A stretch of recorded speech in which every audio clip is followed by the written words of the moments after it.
The following content may contain visuals that are disturbing, graphic, or sensitive in nature. Viewer discretion is advised.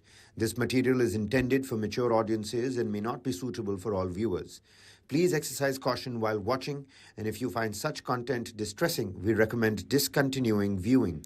This disclaimer is provided to ensure awareness and to prioritize viewer well-being. Hello and welcome to this brand new edition of Global Lens on News9 Live with me, Neha Khanna. Our focus continues to be on the Israel-Hamas conflict. Hamas and Israel have both committed war crimes during the past month. That's what the UN Human Rights Chief has said.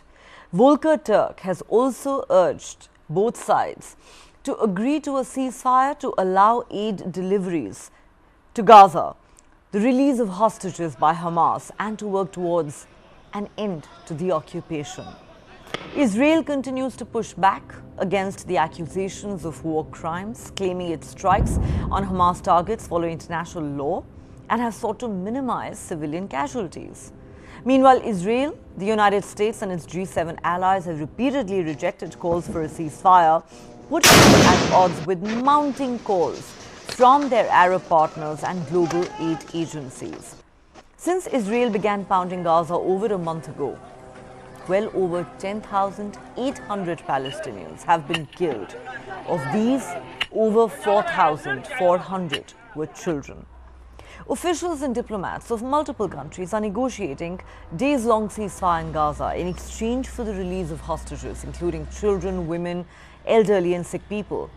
The discussions include the possibility of a 1 to 3 day ceasefire, although nothing has been agreed upon yet.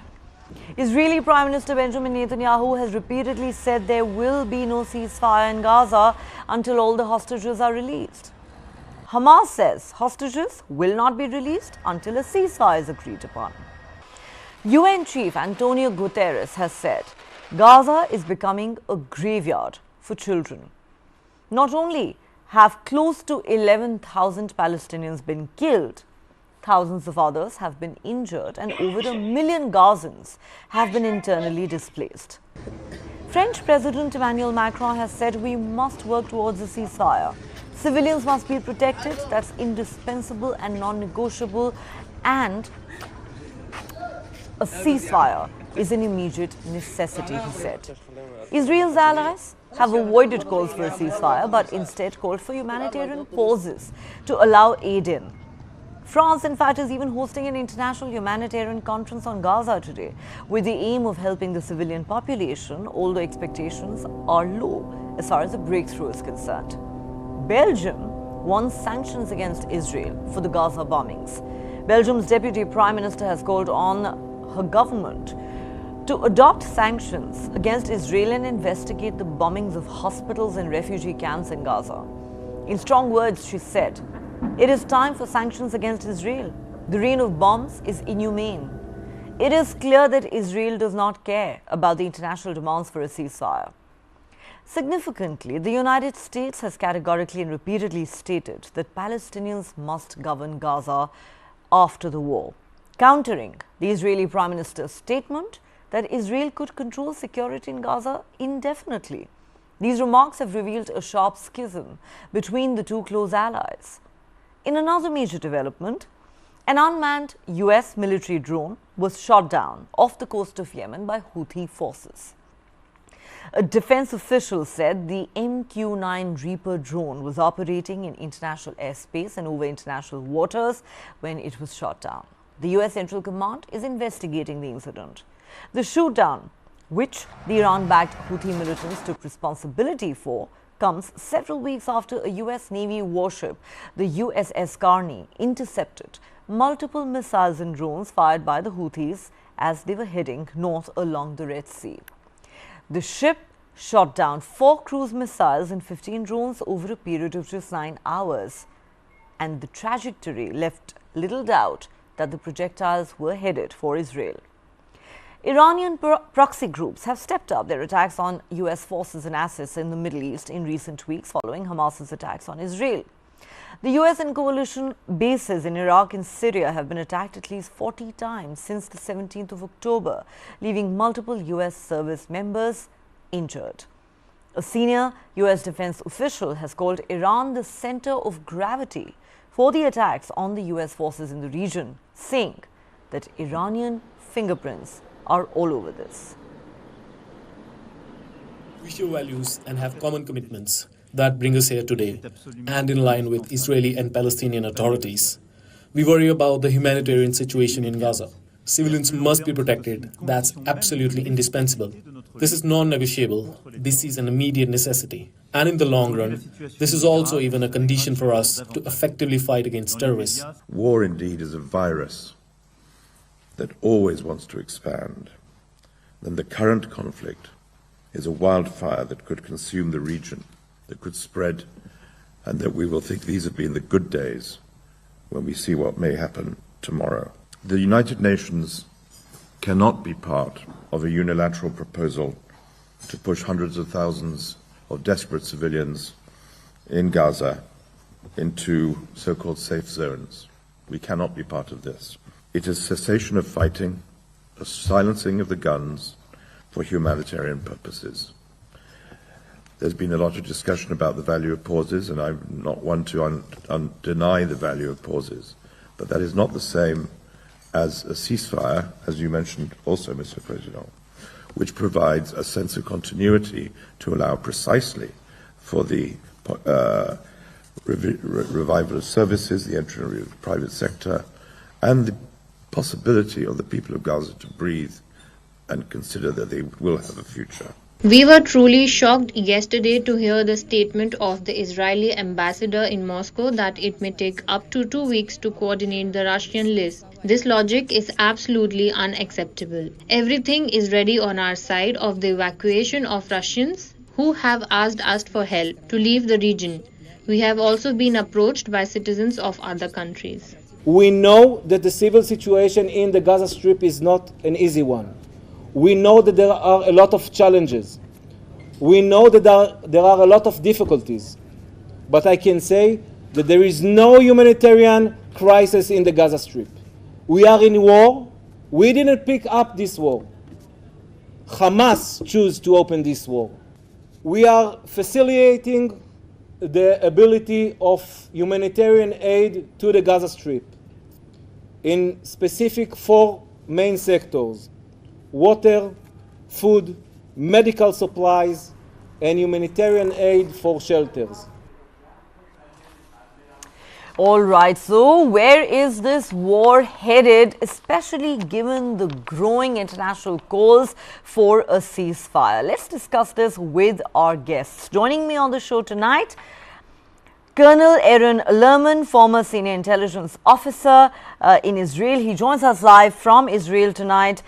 We also have with us Tammy Benheim, Consul General of Israel to South India. She joins us live from Bengaluru. And completing the panel tonight is Lieutenant General Rameshwar Yadav, former Director General in the Indian Army. He joins us live from New Delhi. Thank you so much to all 3 of you for joining me. All right, Colonel Aaron Lerman, if I could start with you. And I'm just going to quote a few countries and agencies to you. Hamas and Israel have both committed war crimes in the last 1 month. That's what the UN Human Rights Chief has said, saying that there is a need for an urgent ceasefire. Apart from the Arab world, you have the French President Emmanuel Macron saying there needs to be an immediate ceasefire. Civilians need to be protected, and that is non-negotiable. You have a country like Belgium, which is now demanding sanctions against Israel, saying the rain of bombs is inhumane, and it is clear that Israel does not care about the international demands for a ceasefire. It's been well over a month now since this war erupted. And while there is no doubt that in the immediate aftermath of the 7th October massacre carried out by Hamas terrorists in Israel, there was a lot of support and sympathy around the globe for Israel. Do you not believe that 33, 34 days down the road, that has changed. The mood of the world is changing rapidly, and it's not just the Arab world. It is not just countries like France and Belgium. It is not just the United Nations, but there is also now some sort of pressure coming in from allies like the United States. They may not be talking about a ceasefire, but they keep demanding humanitarian pauses in the fighting. What is your take? Well, the message coming out of the G7 meeting in Tokyo was clear enough and unambiguous. A ceasefire would constitute a victory for Hamas. The survival of Hamas in Gaza is a catastrophe for not only for Israel, after what we have experienced, but also for the entire region and for the Palestinians in Gaza, upon whose population Hamas has inflicted for 16 years nothing but ruin and misery. So anyone advocating a ceasefire and an end to the fighting has to answer, and that's not my language, it's the language of the Secretary of State of the United States, has to answer the question. How are you going to live with the consequences of a Hamas survival and a Hamas victory? This cannot be tolerated. An end to the fighting that leaves Hamas in power in Gaza is no longer a tolerable outcome, not only from an Israeli point of view, but from the point of view of anyone who understands the nature of the war that has been imposed on Israel.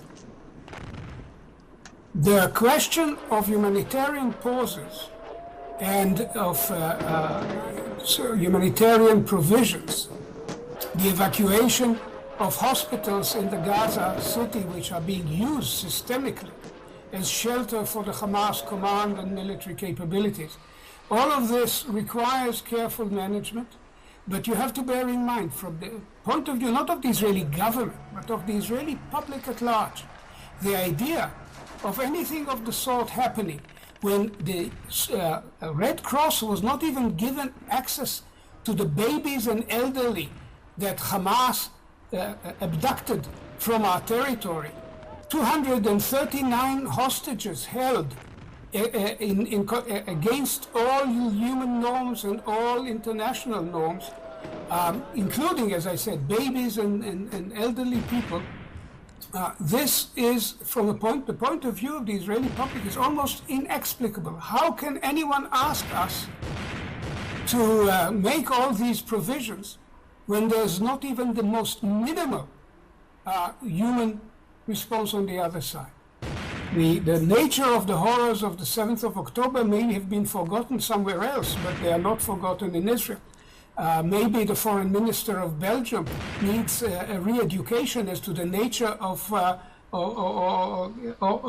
deputy prime minister needs a nature of some education as to the nature of the horrors we have witnessed.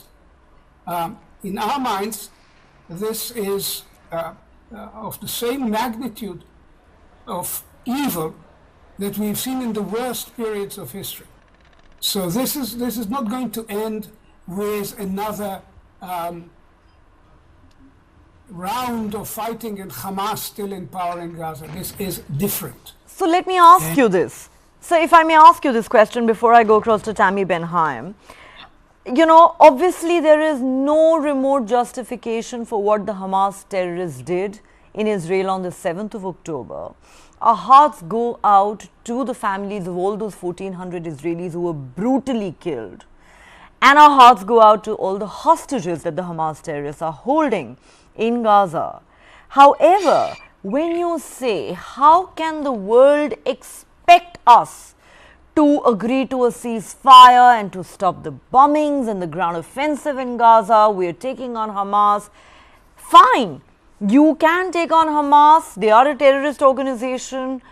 You know, there is no sympathy for Hamas, certainly not in my part of the world. I can assure you, India has been a victim of terrorism for a very long time as well. However, when you talk about babies being kidnapped and little children being brutalized by Hamas terrorists in Israel, the question is, sir, What about the 10,800 Palestinians who've been killed in the Israeli counteroffensive in the last 1 month? Is it your case that they were all Hamas?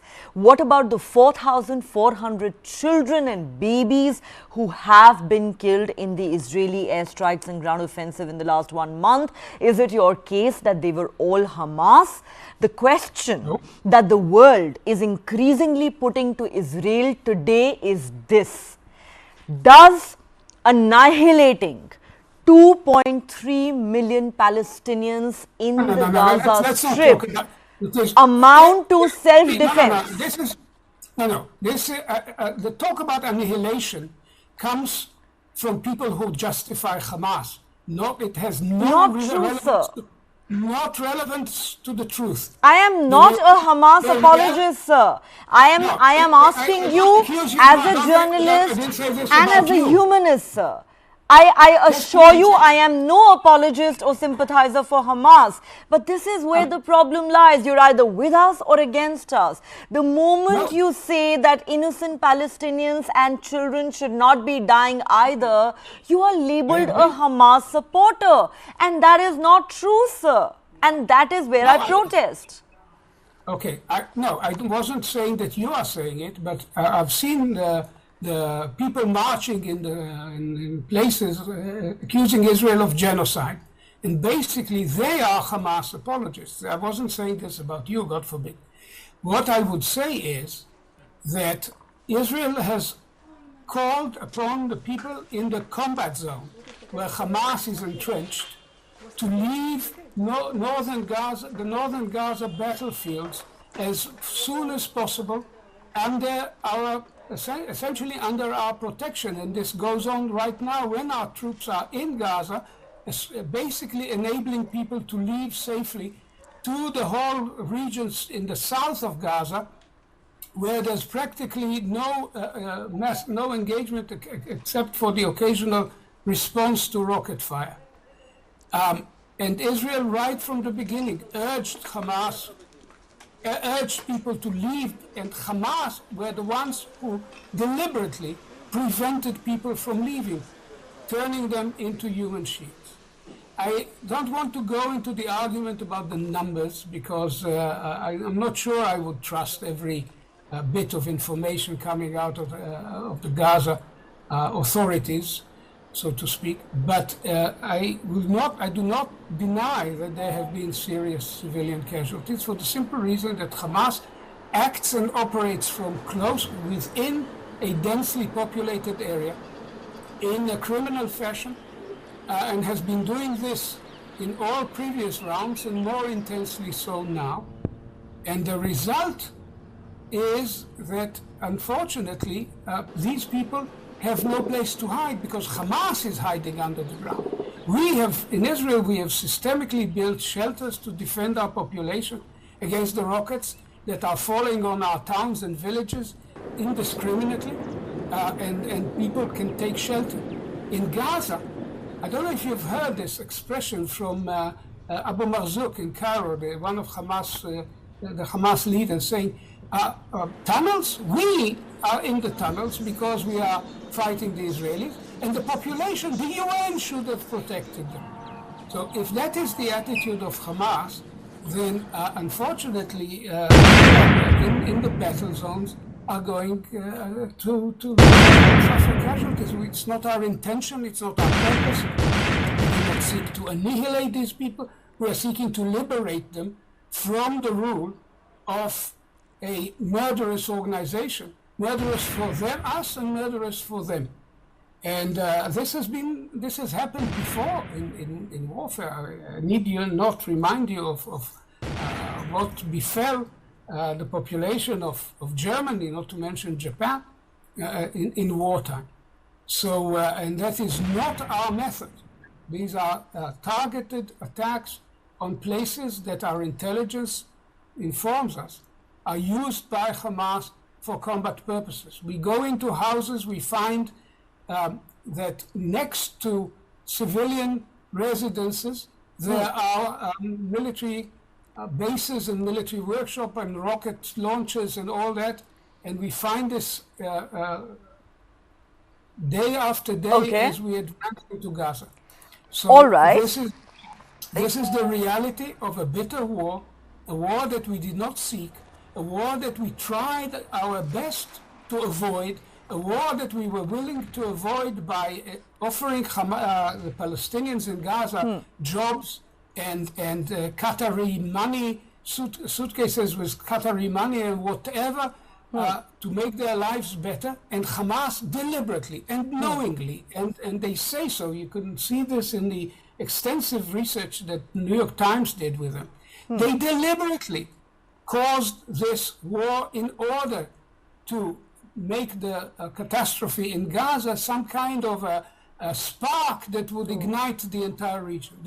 They miscalculated. It did not do so, except for very limited. You're saying they miscalculated, but let's not forget, and I need to go to my other guests at this point, but let's not forget that Israel is already staring at the possibility of a multi-front war. We're talking about Hezbollah in Lebanon, we're talking about the Houthis in Yemen, we're talking about forces in Syria, and there is most certainly your adversary, Iran, which is a huge factor in this entire region.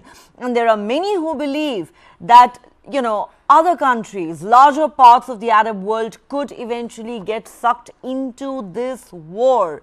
But, when you say that we are carrying out targeted killings, I beg your pardon, or, we're carrying out targeted attacks on Hamas infrastructure and we're not going after civilians, fact of the matter is, that thousands and thousands of Palestinians have been killed, including many, many women and children. And I do not believe that they were all Hamas or that they represented the Hamas ideology in any way, which is why this issue is so complex. And as I keep saying, there is no justification for what Hamas did. However, the question that is now being raised is Israel's response disproportionate given that 2.3 million people in Gaza are now being collectively punished? Again, these are not my words. These are statements that have been made by world leaders, including the UN. Let me now go across to Tammy Ben-Haim. So I'll come back to you, I promise. Tammy Ben-Haim, I have two questions for you.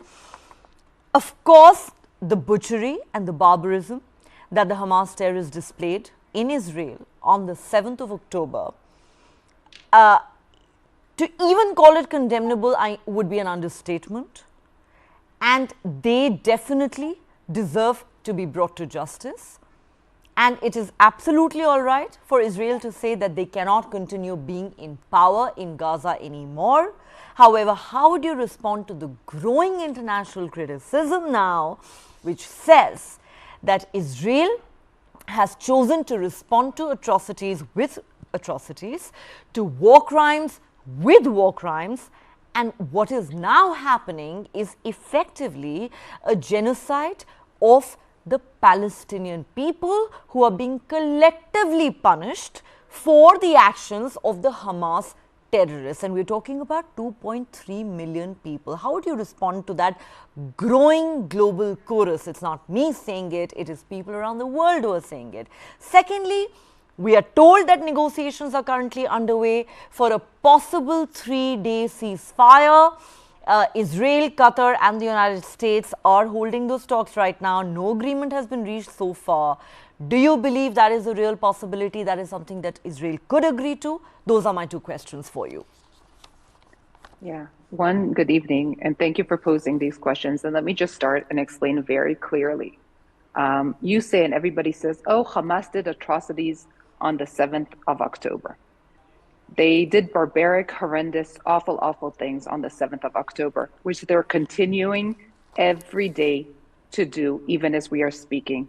They're holding 239 babies, young women, elderly, and we saw what they did to these young women. We saw them brutalizing them, raping them, killing them, cutting their breasts off. Okay, we saw it because they took photographs of it. They reveled in it. They called their mothers to tell them what they were doing, and their mothers were happy with them. So this war crime that they did, targeting civilians, brutalizing civilians, kidnapping civilians, holding them without letting the ICRC or anybody see them or telling them where they are, and brutalizing as you and me are sitting here talking, that is a crime against humanity. And not only that, they're still every single day for the past, you said 33, 34 days, are firing rockets into Israeli towns, into Israeli cities and villages. That's a crime against humanity. They're firing even into Jerusalem with no regard of maybe hitting Al-Aqsa Mosque, which is so dear to them. That is a crime against humanity. They're trying to still infiltrate Israel through land, sea, and air. That is a crime against humanity. And just to put everything in proportion, the 239 hostages of civilians that they've taken into Gaza, if this was, let's say, India, because we're sitting here in India, and from your border, a terrorist group infiltrated, and if we look percentage-wise, that means they would have kidnapped 28,000 Indians.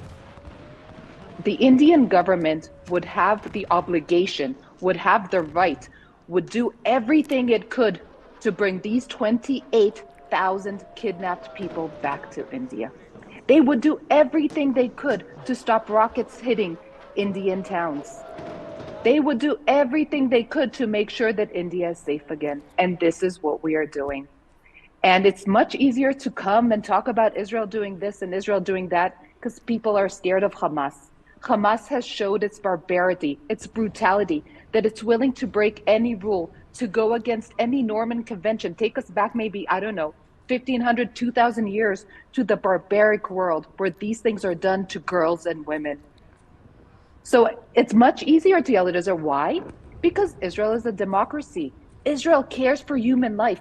Israel is blocking Hamas to allow the civilians to go to South Gaza.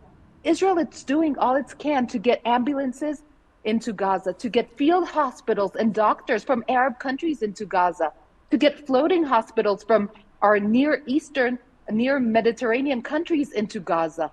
We've increased our water supply that we're giving into Gaza because we care about human life. We're crying for every woman there who got killed, for every child who got killed. And let me just say one thing about the children. Dr.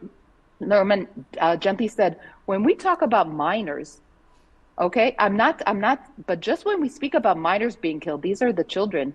Minors is somebody who can be 17 and a half and a terrorist.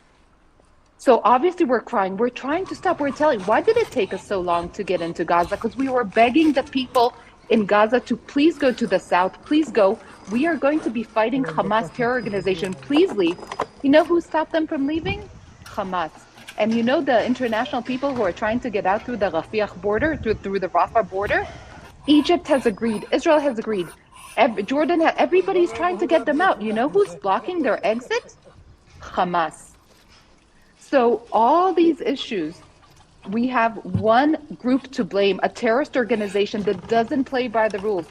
Former Secretary of State Clinton said it wonderfully. She said, you know what a ceasefire is? And Dr. Lerner also said, it's a victory for Hamas. It's showing that the West would, is willing to take any barbarity and horrible behavior, and it won't stop with Hamas. You know, Iranian proxies, Iranian terrorists are everywhere. Palestinian Islamic Jihad, Houthis, Hezbollah, we have them everywhere around the world. This is the message we want to be sending. Israel is fighting a war for its own survival now, for its children, for its women, for its men. But it's fighting the war not just for us, for the region, and definitely for the world. We can't give up to terrorism. It's hard. It's scary to stand up to terrorists. It is. It's painful. It's horrendous seeing pictures from both sides. But we can't give up. We have to make sure they're not weaponized. We have to make sure they can no longer make such attacks. And we have to make sure that, as you said, the 2.3 million people living in Gaza are no longer held hostage or are no longer human shields in this, of this barbaric, animal-like, ISIS-like terror organization. We have to make sure these people are no longer under this brutality. I don't disagree with you at all when you say that they are ISIS type terrorist organization. Perhaps they have, outdone ISIS and Al-Qaeda in the kind of barbarism that they have displayed. But the question that I also want you to answer before I go on to, my Indian guest is this. Is a 3-day ceasefire a possibility? Is it under consideration? Because we are told that negotiations between Israel, Qatar and the United States on this issue may be currently underway. Is that something Israel might be open to? Look, I can tell you, what our prime minister has said, what the government have said, what the high-ranking IDF people have said, and what we got. We had a briefing today with Jerusalem. I had a briefing. At the moment, no ceasefire will happen until the 239 hostages are released, because the ceasefire will be a victory to Hamas. And we've seen what Hamas has done in past wars. Every time it had the opportunity to better the life of its citizens, to maybe put another desalination plant, another school, to make everything better in the time, right? October 6th was a ceasefire. There was nothing happening the day before this massacre. They never ever took the chance. They never helped. It would not be a humanitarian ceasefire. It will be, here Hamas have time now to make more rockets, buy more rockets. Maybe if you're low on your 1 million liters of fuel that you're holding, maybe steal some more from Shifa Hospital or the Indonesian hospital and replenish your supplies even more. It's not. Everything that can be possibly done by our neighbors, by our very responsible neighbors, such as Egypt and Jordan, by us, by the international community, is being done for these people who left their homes, because we're trying to save their lives at the moment. And obviously lives are more important than belongings. Everything is being done now. As I told you, ambulances are coming in, doctors are coming in, more than 2,000 tons of medical supplies so far, even though the hospital still has been coming in. But so let me tell you, what is the use of a ceasefire if all these supplies are coming in regularly? Okay, so then let me tell you this, that not only have all the Palestinians that we've spoken to told us this, but even the United Nations has said that the aid that has come into Gaza so far is nothing more than a trickle.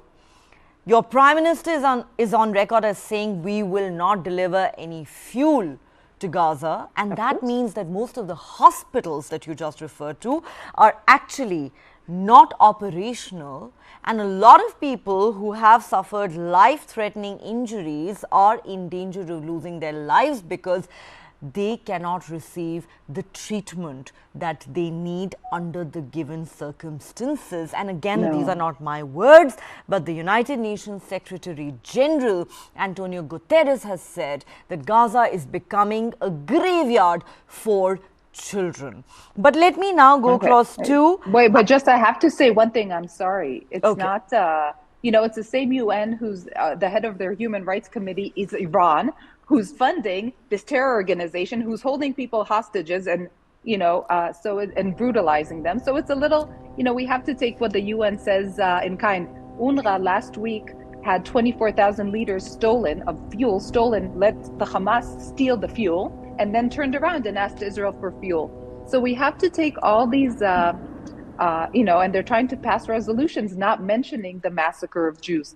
So obviously we have to listen. Obviously this is our international organization and we have to work with them, and they're offering critical human assistance in Gaza. But we need to take this, not to take everything at face value, and maybe with a little pinch of salt, and see who is saying it and when and how. I do understand your skepticism about the claims made by Hamas, but to attribute motives to an agency like the United Nations, I think, frankly, is taking things too far. You're entitled to your opinion. You could disagree with them. But like I said, it's not just the United Nations. There are many, many countries around the globe today who are saying that Israel may have gone too far. And I can tell you, just yesterday we discussed on this show how a recent poll in the United States suggests that Americans today, who by the way are your closest allies, are today deeply divided, and I mean American society. They are deeply divided today on whether Israel has gone too far in its response to the Hamas terror attacks. There are many who are saying that the response has been excessive. That's not me. That is a poll that's come out of the United States of America, which is your closest ally.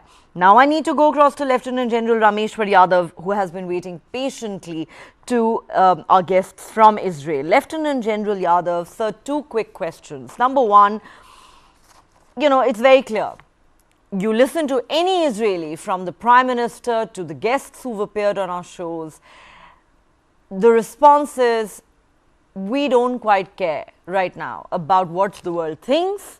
We will press ahead with this war and do what we believe needs to be done. The question is that as the mood of the world changes fast, with Israel, which was the victim on the 7th of October, now fast being seen by many as the oppressor and the aggressor, how much longer do you think Israel is going to be able to withstand this international pressure, or do you believe it is not a factor at all in this war? And two, when they say that this war will be over only once we finished off Hamas, wiped it off the face of the planet and achieved a complete victory, you are somebody who served in the Indian Army in a very senior position. Is this even a realistic target? Can Hamas be finished and wiped off the face of this planet? And can there be a complete victory for Israel in this war? Neha, the military objective set by Israel, as you have alluded, is complete elimination of Hamas. In my assessment, it cannot be done. Firstly, it is not a military objective. You see, Hamas represents an ideology in the mind. The military objective is primarily in terms of capturing a particular area, creating so much of damage to an extent that it hits the minds of the opponent commanders, and so that the military creates a space for diplomacy for negotiation. Now, in this case, what is happening is, now Hamas has got advantage of topography. They have advantage of demography, because their kith and kins are all around them. All right. And Hamas, what they have done now, the way my analysis is, this entire operation in the last 33 to 34 days has unfolded in 4 phases. Phase 1, Hamas on 2nd October, they gave them a surprise attack and they created what they had done. Now, it was primarily to provoke Israel into retaliation. Now in phase 2, and thereafter they got into the built-up area, which they have prepared for defense for large number of years, and also they have worked out their contingencies in case Israel comes for attack. And fighting in a built-up area is a very, very difficult task altogether. It involves a lot of troops. You have to be prepared to suffer a lot of casualties. And the one strength of Israeli army, that is the mechanized forces, it cannot be applied in a built-up area. It is fine, they can neutralize certain pillboxes or the windows where the weapon systems are there, all right. But once they get into the mainstream habitat, thereafter their mobility is not there. Plus, they are also target of anti-tank weapon. In fact, they are moving coffins, all right. Now in phase 2, what has happened? Israel has mobilized their forces, surrounded Gaza, and phase 3, then after 15 to 16 days, they have started nibbling the outer crust of northern Gaza, which has been evacuated by and large, and moreover, terrain in this area is a little open. And now is the 4th phase that is on. That's where your comment that Israel, the perception is changing, that Israel from a victim to an aggressor. That is correct. And as on date, there are 3 places, international nations, they are in conferences. One is Japan G7. There is a conference today in Paris. 50 countries are going there. Then also there is a conference of Islamic nations that is taking place in Saudi Arabia. This is primarily as the civilian casualties are increasing. The narrative is changing in favor of Hamas, and this is what the strategy was all about. And when we talk about Israeli stand that we will not have any ceasefire unless until hostages are returned. And Hamas on the other side, they say, unless there is a ceasefire, we will not negotiate as far as hostages are concerned. So these are two political intransigence. That's where the problem is. But the fact remains is in the phase 5. Now I see a window opening up for a ceasefire because it has to come. The international community cannot see this kind of carnage that is going on in Gaza and also by Hamas onto Israelis. So this thing has to stop. So this is how the things are unfolding, and in times to come, I foresee the international community is going to force Israel, and Israel cannot avoid this kind of a pressure. The fact is that Israel is located, it is surrounded by Islamic nations, and in case they cross a line wherein it becomes difficult for them to survive there. So the insecurity itself is at stake. So they cannot go beyond a point, and I see ceasefire coming after a few days.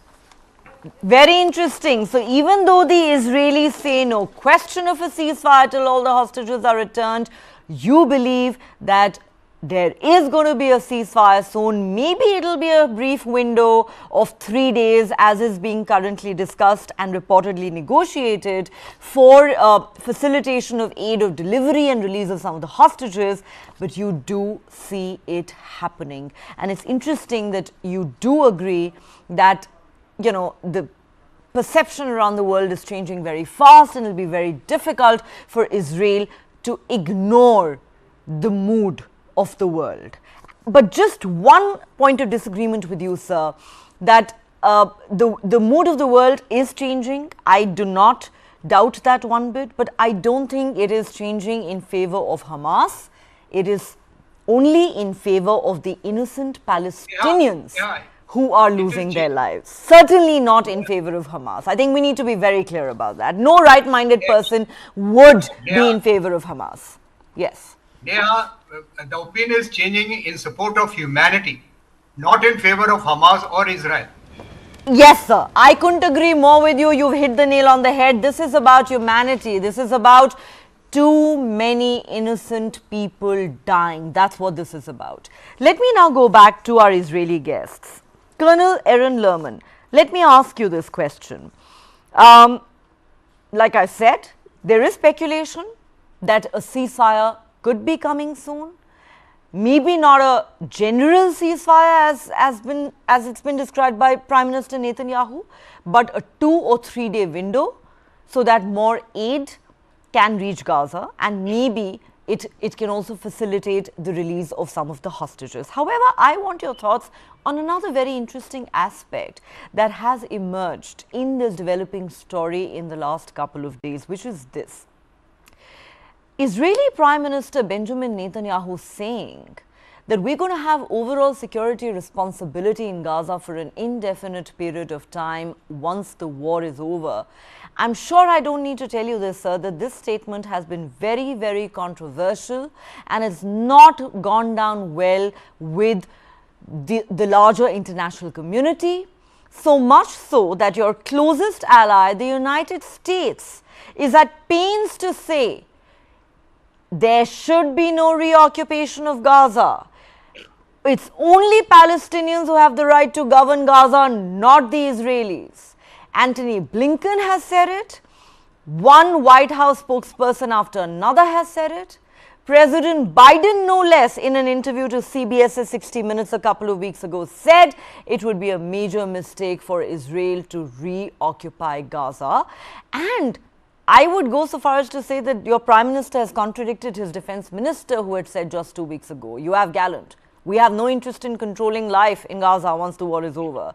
My question is Israel sending out mixed signals on this? What does Prime Minister Netanyahu mean by this statement? And isn't it clear that the United States does not agree with you on this? And they are your closest ally. Now, let me be very clear. The person perhaps closest to Prime Minister Netanyahu, Minister for Strategic Affairs Ron Dermer, appeared a few hours later and made it very clear this is not about military rule in Gaza. It's about having the ability to respond to any re-emergence of a security threat.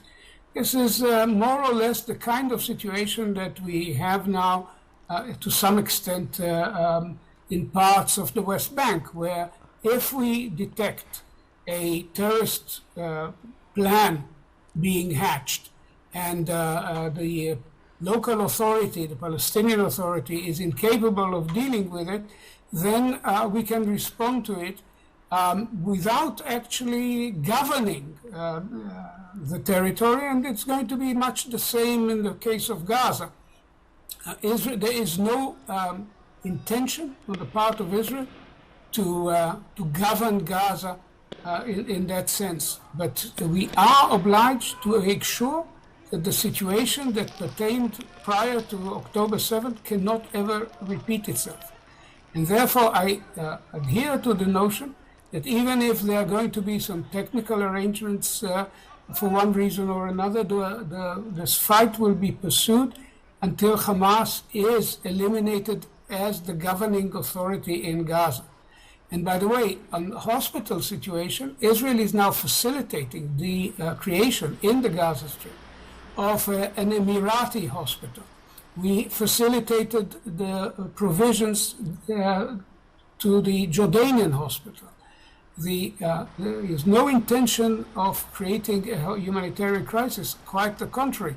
We do have a duty to deal with the fact that the Hamas leadership is dug in the most brutal fashion imaginable under a hospital at the center of Gaza. And we are looking for ways to resolve this issue without harm to the medical staff or the patients. Okay, fact of the matter is that multiple hospitals have been bombed. Many of them are not functional anymore.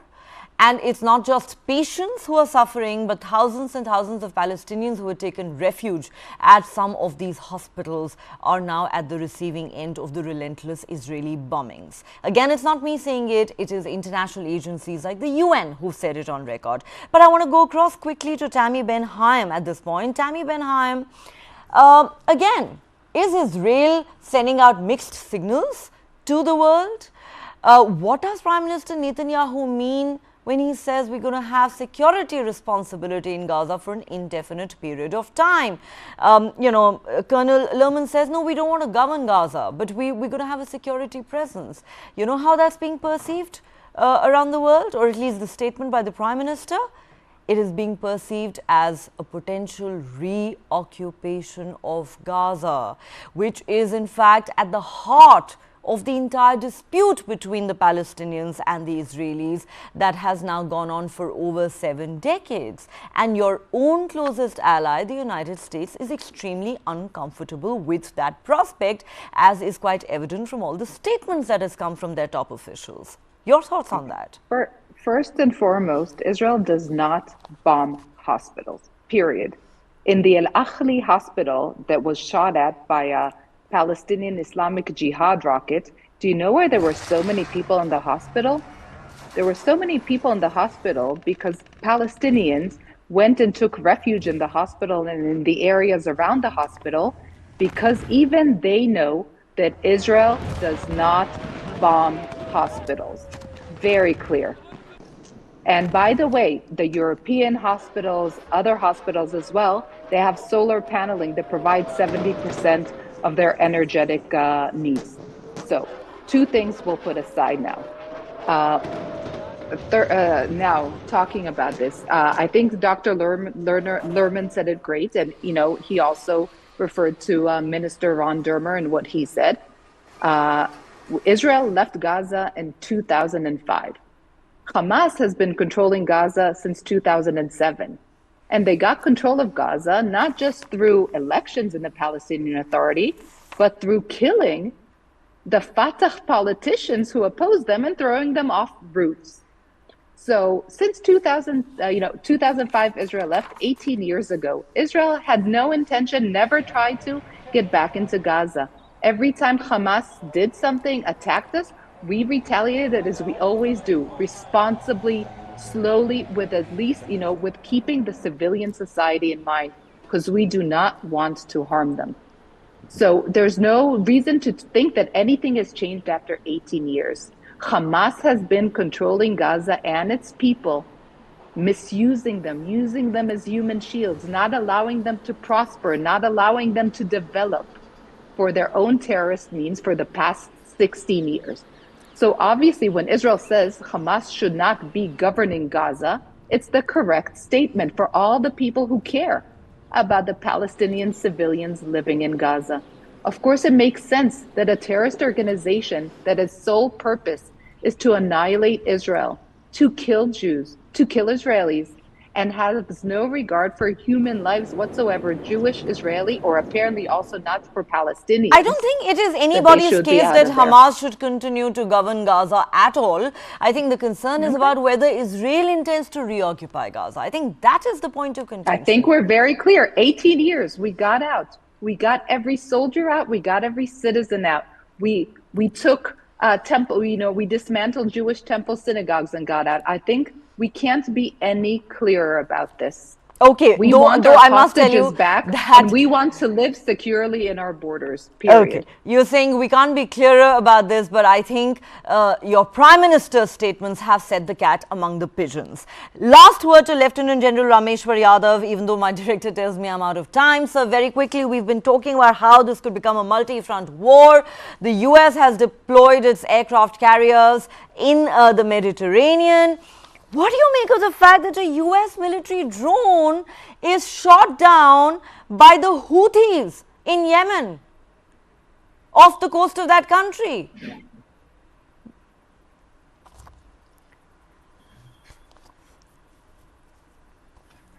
Could you hear my question, sir? Yeah.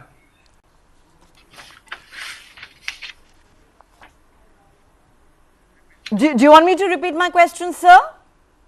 Yeah, please repeat the question. Okay, so the point I was making is that for a long time people are wondering if this is going to become a multi-front war because there are so many other players here, and now suddenly you have a US military drone being shot down off the coast of Yemen by the Houthis.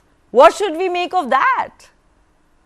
Okay, I'll answer to that. Firstly, presence of US warships and a nuclear submarine in Mediterranean and Suez Canal and those areas. This is primarily to deter Iran and all their proxies, trying to convey a message to look, do not mess with us, otherwise we are going to get it. This is one. So they are trying to provide a security umbrella to Israel and to ensure the peace, the regional peace in that area, so that the war ante does not go up beyond what it is as of now. That is one point.